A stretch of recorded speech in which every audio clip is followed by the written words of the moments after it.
Selamat datang kembali di Arsip Fakta Kucing, tempat kita membuka lembaran sejarah dan biologi tersembunyi. Kali ini fokus kita tertuju pada sebuah studi khusus mengenai populasi kucing domestik di Jepang, sebuah wilayah yang telah membentuk evolusi Felis catus dengan cara yang sungguh unik. Apa yang membuat kucing-kucing di negeri matahari terbit ini begitu istimewa? Jawabannya terletak pada adaptasi biologis dan integrasi budaya yang mendalam selama berabad-abad. Penelitian dari Japan Research Institute mengkategorikan kucing-kucing ini sebagai isolat regional yang sangat menarik. Mereka tidak hanya kucing biasa, mereka adalah subjek studi yang menunjukkan bagaimana isolasi geografis dan tekanan lingkungan tertentu dapat mempercepat diversifikasi genetik dalam waktu yang relatif singkat. Mari kita selami catatan arsip ini dan temukan keunikan yang mungkin belum pernah Anda dengar sebelumnya mengenai teman berbulu yang tenang namun misterius ini. Secara biologis, kucing Jepang telah mengembangkan serangkaian adaptasi yang mengagumkan. Salah satu temuan kunci adalah peningkatan frekuensi pendengaran mereka.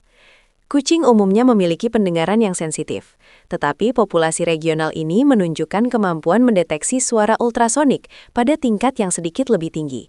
Mungkin sebagai respons terhadap jenis hama atau hewan pengerat spesifik yang mendiami lingkungan pertanian di Jepang. Selain itu, perhatikan kepadatan bulu atau pelt mereka. Kucing-kucing di sini memiliki kepadatan bulu yang bervariasi, memungkinkan mereka bertahan hidup dalam rentang iklim yang ekstrim, mulai dari musim dingin bersalju di Hokkaido hingga musim panas yang lembab di Honshu Selatan. Adaptasi ini bukanlah kebetulan, itu adalah hasil seleksi alam yang ketat selama lebih dari 1000 tahun di kepulauan yang memiliki topografi dan iklim yang sangat beragam. Penelitian ini benar-benar menunjukkan betapa fleksibelnya genetika Felis catus dalam menghadapi tantangan baru. Jepang menawarkan beragam ceruk ekologi, dan kucing-kucing ini berhasil menguasai hampir semuanya. Kita menemukan mereka di desa-desa nelayan pesisir, di mana mereka mahir mencari makan dari hasil tangkapan yang ditinggalkan. Kita juga menemukan mereka jauh di pedalaman, dekat kuil-kuil pegunungan yang terisolasi, di mana mereka berfungsi sebagai bagian dari ekosistem yang lebih besar. Perbedaan cara berburu dan pola makan mereka berdasarkan lokasi geografis ini sangat menarik bagi para peneliti. Di daerah perkotaan, mereka menunjukkan kecerdasan yang tinggi dalam memanfaatkan infrastruktur manusia. Sementara di daerah pedesaan, naluri predator mereka lebih terasa untuk menghadapi hewan pengerat.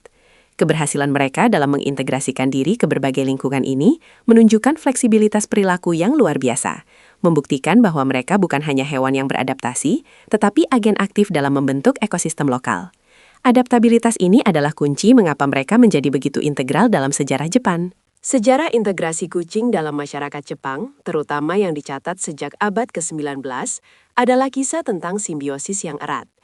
Kucing awalnya tiba di Jepang, kemungkinan besar bersama kapal dagang atau misi Buddha, berfungsi sebagai penjaga teks suci dari tikus. Namun, pada periode Edo dan seterusnya, peran mereka berubah dari penjaga barang menjadi anggota rumah tangga yang dihargai. Dokumentasi sejarah pada abad ke-19, termasuk dalam catatan pertanian dan seni ukiyo-e, secara konsisten menggambarkan kucing di lingkungan domestik dan profesional. Mereka dihargai karena kemandirian dan efektivitas mereka. Kucing bukan hanya aset, mereka adalah simbol kemakmuran dan perlindungan. Perhatian terhadap detail ini dalam dokumentasi menunjukkan bahwa masyarakat saat itu sangat menyadari manfaat praktis dan estetika dari kehadiran kucing, jauh sebelum genetika modern dapat menjelaskan adaptasi spesifik mereka. Peran vital kucing dalam pelestarian pertanian lokal, khususnya pada abad ke-19, tidak bisa diremehkan. Di Jepang, pertanian padi dan penyimpanan biji-bijian adalah tulang punggung ekonomi, dan ancaman dari tikus bisa berarti bencana kelaparan. Kucing diposisikan secara strategis di granari dan sawah untuk mengendalikan populasi hewan pengerat. Ini bukan hanya praktik sederhana, ini adalah kebijakan pertanian yang tidak tertulis. Bukti dari catatan petani menunjukkan bahwa desa-desa yang memiliki populasi kucing yang sehat cenderung memiliki hasil panen yang lebih stabil dan lebih sedikit kehilangan pasca panen. Kucing-kucing ini secara efektif bertindak sebagai polisi hama biologis.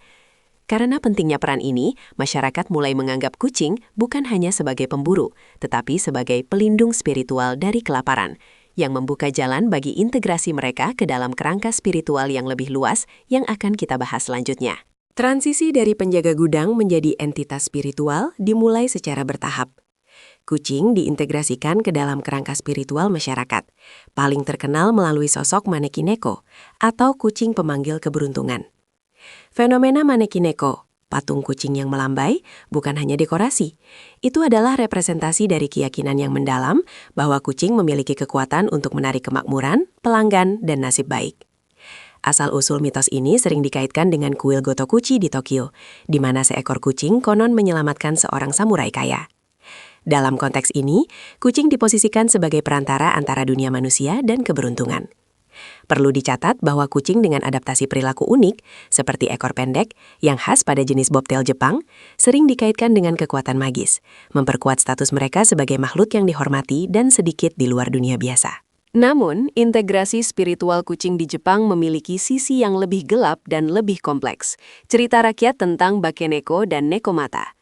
Bakeneko adalah kucing monster atau kucing yang telah hidup sangat lama sehingga ia mengembangkan kekuatan supernatural, mampu berjalan tegak, berbicara, atau bahkan berubah bentuk menjadi manusia. Nekomata atau kucing bercabang dua adalah bentuk yang lebih tua dan lebih kuat dari Bakeneko, yang ekornya terbelah dua.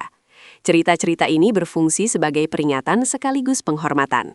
Di satu sisi, mereka mencerminkan rasa takut masyarakat terhadap kekuatan alam yang tak terkendali. Di sisi lain, mereka menyoroti penghormatan mendalam terhadap kecerdasan dan misteri kucing.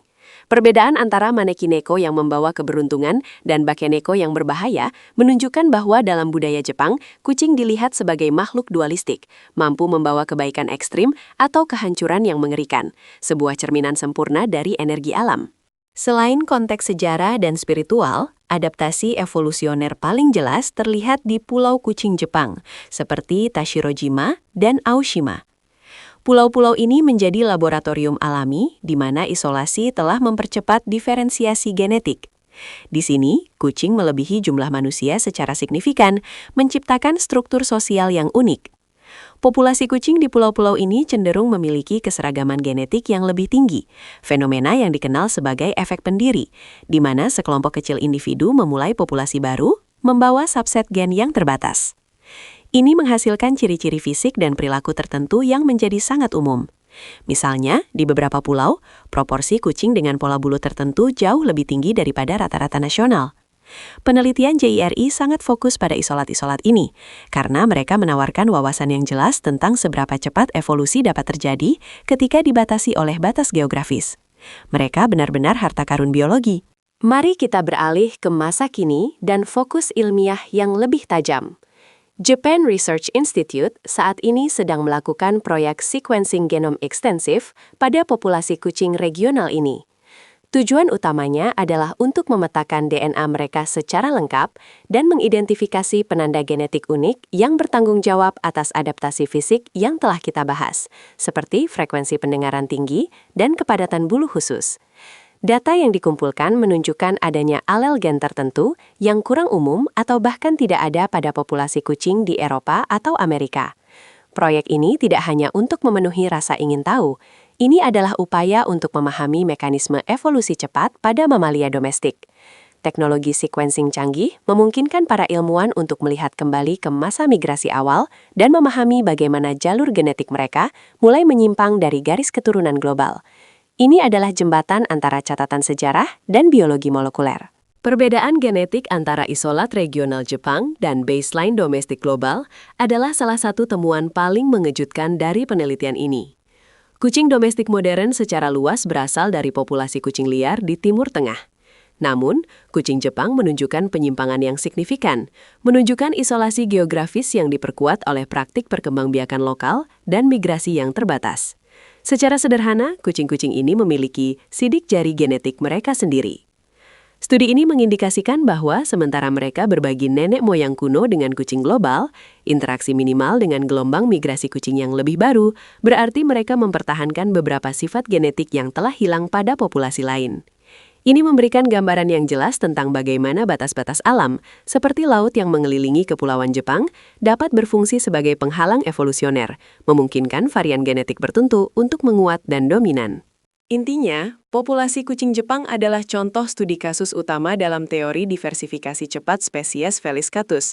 Dalam waktu kurang dari 1000 tahun, jangka waktu yang relatif singkat dalam skala evolusi, Mereka telah mengembangkan adaptasi fisik, perilaku, dan genetik yang memungkinkan mereka untuk mengisi ceruk ekologi yang luas, dari pegunungan hingga tepi laut. Isolasi ditambah dengan tekanan seleksi yang kuat, seperti kebutuhan untuk bertahan hidup di musim dingin yang keras, dan peran vital dalam pertanian, telah menjadi katalis evolusi ini. Bukti genomik ini memperkuat apa yang sudah kita lihat secara budaya, bahwa kucing Jepang adalah kelompok yang terdefinisi dengan baik, yang sejarahnya tidak hanya terjalin dengan manusia, tetapi juga dengan geografi dan iklim pulau tersebut. Mereka membuktikan bahwa domestikasi dan evolusi dapat berjalan seiring, menciptakan varian regional yang jauh lebih tangguh dan unik daripada yang mungkin kita bayangkan. Jadi, dari peran vital mereka dalam menjaga panen di granari abad ke-19, hingga kedudukan mereka sebagai ikon keberuntungan dan bahkan monster dalam cerita rakyat, kucing Jepang adalah bukti nyata kekuatan adaptasi. Studi yang dilakukan oleh Japan Research Institute terus memberikan pencerahan tentang bagaimana sejarah, budaya, dan biologi berinteraksi untuk membentuk spesies. Mereka bukan hanya kucing, mereka adalah kapsul waktu genetik yang menceritakan kisah migrasi, isolasi, dan kelangsungan hidup. Arsip untuk hari ini ditutup. Kami berharap Anda mendapatkan wawasan baru yang menarik. Jangan lupa like dan subscribe untuk update seru lainnya. Dan tinggalkan komentar di bawah, manakah mitos atau fakta tentang kucing Jepang yang paling mengejutkan Anda?